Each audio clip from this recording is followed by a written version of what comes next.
मधुबन के बाबा, मधुबन के बाबा मुरली वाले, आपका क्या कहना, आपका क्या कहना। ओम शांति। आज 2 जनवरी 2023 के साकार मधुर महावाक्य हैं। आज मीठे मीठे बाप दादा बोले, मीठे बच्चे तुम राज ऋषि हो, तुम्हें बेहद का बाप सारी पुरानी दुनिया का संन्यास सिखलाते हैं जिससे तुम राजाई पद पा सको। बाबा ने कहा, मीठे बच्चे तुम राज ऋषि हो, तुम्हें बेहद का बाप सारी पुरानी दुनिया का संन्यास सिखलाते हैं जिससे तुम राजाई पद पा सको। बाबा ने आज प्रश्न पूछा कि इस समय किसी भी मनुष्य के कर्म अकर्म नहीं हो सकते हैं, क्यों? और उत्तर में बाबा समझाते हैं कि क्योंकि सारी दुनिया में माया का राज्य है, सब में 5 विकार प्रवेश हैं, इसलिए मनुष्य जो भी कर्म करते हैं वे विकर्म बनता है। सत्युग में ही कर्म अकर्म होते हैं क्योंकि वहां माया होती नहीं है। बाबा ने एक और प्रश्न पूछा कि किन बच्चों को बहुत अच्छी प्राइज मिलती है, और उत्तर में बाबा कहते कि जो श्रीमत पर पवित्र बन अंधों की लाठी बनते हैं, कभी 5 विकारों के वश हो, कुल कलंकित नहीं बनते, उन्हें बहुत अच्छी प्राइज मिल जाती है। अगर कोई बार बार माया से हार खाते हैं तो उनका पासपोर्ट ही कैंसिल हो जाता है। मुरली का गीत है ओम नमः शिवाय। ओम शांति। सबसे ऊंच है परमपिता परमात्मा अर्थात परमात्मा, वह है रचयिता। पहले ब्रह्मा विष्णु शंकर को रचते हैं, फिर आओ नीचे अमरलोक में, वहां है लक्ष्मी नारायण का राज्य। सूर्यवंशी का राज्य चंद्रवंशी का नहीं है। ये कौन समझा रहे हैं? ज्ञान का सागर। मनुष्य को कब समझा ना सके। बाप सबसे ऊंच है, जिसको भारतवासी माता पिता कहते हैं, तो जरूर प्रैक्टिकल में माता पिता चाहिए। गाते हैं तो जरूर कोई समय हुए होंगे। तो पहले पहले ऊंच ते ऊंच है वह निराकार परमपिता परमात्मा, बाकी तो हर एक में आत्मा है। आत्मा जब शरीर में है तो दुखी व सुखी बनती है। यह बड़ी समझने की बातें हैं, यह कोई दंत कथाएं नहीं है। बाकी जो भी गुरु गोसाई आदि सुनाते हैं वे सब दंत कथाएं हैं। अब भारत नरक है, सत्युग में इनको स्वर्ग कहा जाता है।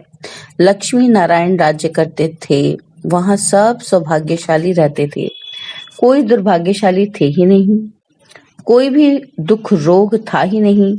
यह है पापात्माओं की दुनिया। भारतवासी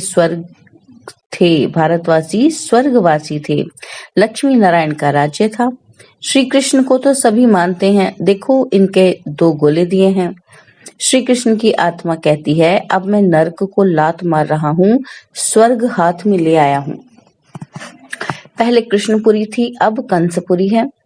इसमें ये श्री कृष्ण भी हैं, इनके 84 जन्मों के अंत का यह जन्म है, परंतु अब वह श्री कृष्ण का रूप नहीं है। यह बाप बैठ समझाते हैं। बाप ही आकर भारत को स्वर्ग बनाते हैं। अब नरक है, फिर स्वर्ग बनाने बाप आए हैं। यह पुरानी दुनिया है, जो नई दुनिया थी अब वह पुरानी है।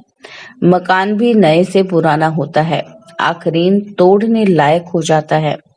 अब बाप कहते हैं कि मैं बच्चों को स्वर्गवासी बनाने राजयोग सिखलाता हूँ। तुम हो राज ऋषि, राजाई प्राप्त करने के लिए तुम संन्यास करते हो विकारों का। वह हद के सन्यासी घर बार छोड़ जंगल में चले जाते हैं, परंतु हैं फिर भी पुरानी दुनिया में। बेहद का बाप तुमको नरक का संन्यास कराते हैं और स्वर्ग का साक्षात्कार कराते हैं। बाप कहते हैं, मैं आया हूँ तुमको ले जाने। बाप सभी को कहते हैं कि तुम अपने जन्मों को नहीं जानते हो। यह तो जरूर है, जो जैसा कार्य करेगा, अच्छा व बुरा, उस संस्कार अनुसार जाकर जन्म लेंगे। कोई साहूकार, कोई गरीब, कोई रोगी, कोई तंदुरुस्त बनते हैं। यह है अगले जन्मों के कर्मों का हिसाब। कोई तंदुरुस्त है, जरूर आगे जन्म में हॉस्पिटल आदि बनाए होंगे। दान पुण्य जास्ती करते हैं तो साहूकार बनते हैं। नरक में मनुष्य जो भी कर्म करते हैं वह जरूर विकर्म ही बनेंगे। क्योंकि सब में 5 विकार हैं। अब सन्यासी पवित्र बनते हैं, पाप करना छोड़ देते हैं, जंगल में जाकर रहते हैं, परंतु ऐसे नहीं कि उनके कर्म अकर्म होते हैं। बाप समझाते हैं इस समय है ही माया का राज्य, इसलिए मनुष्य जो भी कर्म करेंगे वह पाप ही होंगे। सत्युग त्रेता में माया होती नहीं, इसलिए कभी विकर्म नहीं बनते, ना दुख होगा। इस समय एक तो है रावण की जंजीरें, फिर भक्ति मार्ग की जंजीरें। जन्म जन्मांतर धक्के खाते आए हैं। बाप कहते हैं हमने आगे भी कहा था कि इन जब तब आदि से मैं नहीं मिलता हूँ, मैं आता ही तब हूँ जब भक्ति का अंत होता है। भक्ति शुरू होती है द्वापर से, मनुष्य दुखी होते हैं तब याद करते हैं। सत्युग त्रेता में है सौभाग्यशाली और यहाँ है दुर्भाग्यशाली। रोते पीटते रहते हैं, अकाली मृत्यु होता रहता है। बाप कहते हैं मैं आऊंगा तब जब नरक को स्वर्ग बनना है। भारत प्राचीन देश है, जो पहले थे उनका ही अंत तक रहना है। 84 का चक्र गाया है। बाबा कहते भारत प्राचीन देश है, जो पहले थे उनको ही अंत तक रहना है। 84 का चक्र गाया जाता है। गवर्नमेंट जो त्रिमूर्ति बनाती है उनमें होना चाहिए ब्रह्मा विष्णु शंकर, परंतु जानवर लगा देते हैं। बाप रचयिता का चित्र है ही नहीं और नीचे चक्र भी लगाया है, वह समझते हैं चरखा है, परंतु है ड्रामा सृष्टि का चक्र। अब चक्र का नाम रखा है अशोक चक्र। अब तुम इस चक्र को जानने से ही अशोक बन जाते हो। बात तो ठीक है, सिर्फ उलट पुलट कर दिया है। तुम इस 84 जन्मों के चक्र को याद करने से ही चक्रवर्ती राजा बनते हो। 21 जन्मों के लिए इस दादा ने भी 84 जन्म पूरे किए हैं। यह श्री कृष्ण का अंतिम जन्म है। इनको बाप वैठ समझाते हैं, वास्तव में तुम सबका अंतिम जन्म है। जो भारतवासी देवी देवता धर्म के थे उन्होंने ही पूरे 84 जन्म भोगे हैं। अभी तो सबका चक्र पूरा होता है। अब यह तुम्हारा तन छीछी हो गया है, यह दुनिया ही छीछी है, इसलिए तुमको इस दुनिया से संन्यास कराते हैं। इस कब्रिस्तान से दिल नहीं लगानी है, अब बाप और वर्षे से दिल लगाओ। तुम आत्मा अविनाशी हो, यह शरीर विनाशी है। अब मुझे याद करो तो अंतमति सुगति हो जाएगी। गायन भी है कि अंतकाल जो स्त्री सिमरे। अब बाप कहते हैं कि अंतकाल जो शिव बाबा सिमरे वह नारायण पद प्राप्त कर सकता है। नारायण पद मिलता ही है सतयुग में। बाप के सिवाय यह पद कोई दिला न सके। यह पाठशाला है ही मनुष्य से देवता बनने की। पढ़ाने वाला है बाप, जिसकी महिमा सुनी ओम नमः शिवाय। तुम जानते हो हम उनके बच्चे बन गए हैं, अब वर्षा ले रहे हैं। अब तुम मनुष्य मत पर नहीं चलते। मनुष्य मत पर चलने से तो सब नरकवासी बन गए हैं। शास्त्र भी मनुष्य के ही गाए हुए हैं अथवा बनाए हुए हैं। सारा भारत इस समय धर्म भ्रष्ट कर्म भ्रष्ट बन पड़ा है। देवताएं तो पवित्र थे। अब बाप कहते हैं अगर सौभाग्यशाली बनना चाहते हो तो पवित्र बनो, प्रतिज्ञा करो कि बाबा हम पवित्र बन आपसे पूरा वर्षा जरूर लेंगे। यह तो पुरानी पतित दुनिया खत्म होने वाली है। लड़ाई झगड़ा क्या क्या लगा पड़ा है, क्रोध कितना है, बॉम्ब्स कितने बड़े बड़े बनाए हैं, कितने क्रोधी लोभी हैं। वहां श्री कृष्ण जैसे गर्भ महल से निकलते हैं, सो तो बच्चों ने साक्षात्कार किया है। और यहाँ है गर्भ जेल। बाहर निकलने से माया पाप कराने लग पड़ती है। वहां तो गर्भ महल से बच्चा निकलता है, रोशनी हो जाती है, बड़े आराम से रहते हैं। गर्भ से निकला और दासियां उठा लेती, बाजे बजने लग पड़ते हैं। और यहाँ और वहां में कितना फर्क है। अब तुम बच्चों को 3 धाम समझाए हैं। शांति धाम से ही आत्माएं आती हैं। आत्मा तो स्टार के मिसल है जो भ्रकुटी के बीच में रहती है। आत्मा में 84 जन्मों का अविनाशी रिकॉर्ड भरा हुआ है। ना ड्रामा का भी विनाश होता, ना एक्ट बदली हो सकती। यह भी वंडर है। कितनी छोटी आत्मा में 84 जन्मों का पाठ बिल्कुल एक्यूरेट भरा हुआ है। ये कभी पुराना नहीं होता, नित्य नया है। हूबहू आत्मा फिर से अपना वही पाठ शुरू करती है। अब तुम बच्चे आत्मा सो परमात्मा नहीं कह सकते। हमसों का अर्थ बाप ही यथार्थ रीति समझाते हैं। वे तो उल्टा अर्थ बना देते हैं, या तो कहते हैं अहम ब्रह्मस्मि, हम परमात्मा हैं, माया को रचने वाले। अब वास्तव में माया रचा नहीं जाता। माया है 5 विकार। वह बाप माया को नहीं रचते। बाप तो नई सृष्टि रचते हैं। मैं सृष्टि रचता हूँ, यह और कोई नहीं कह सकते। बेहद का बाप एक ही है। ओम का अर्थ भी बच्चों को समझाया गया है। आत्मा है ही शांत स्वरूप, शांति धाम में रहती है, परंतु बाप है ज्ञान का सागर, आनंद का सागर। आत्मा की ये महिमा नहीं गाएंगे। हाँ, आत्मा में नॉलेज आती है। बाप कहते हैं मैं एक ही बार आता हूँ, मुझे वर्षा भी जरूर देना पड़े। मेरे वर्षे से भारत एकदम स्वर्ग बन जाता है। वहां पवित्रता, सुख, शांति सब कुछ था, और यह है बेहद के बाप का सदा सुख का वर्षा। पवित्रता थी तो सुख शांति भी थी। अभी अपवित्रता है तो दुख अशांति है। बाप बैठ समझाते हैं कि तुम आत्मा पहले पहले मूल वतन में थी, फिर देवी देवता धर्म में आई, फिर क्षत्रिय धर्म में आई, 8 जन्म सतो प्रधान में, फिर 12 जन्म सतो में, फिर 21 जन्म द्वापर, 42 जन्म कलयुग में। यहाँ शूद्र बन पड़े, अब फिर ब्राह्मण वर्ण में जाना है, फिर देवता वर्ण में जाएंगे। अब तुम ईश्वरीय गोद में हो। बाप कितना अच्छी रीति समझाते हैं। 84 जन्मों को जानने से फिर उसमें सब कुछ आ जाता है। सारे चक्र का ज्ञान बुद्धि में है, यह भी तुम जानते हो।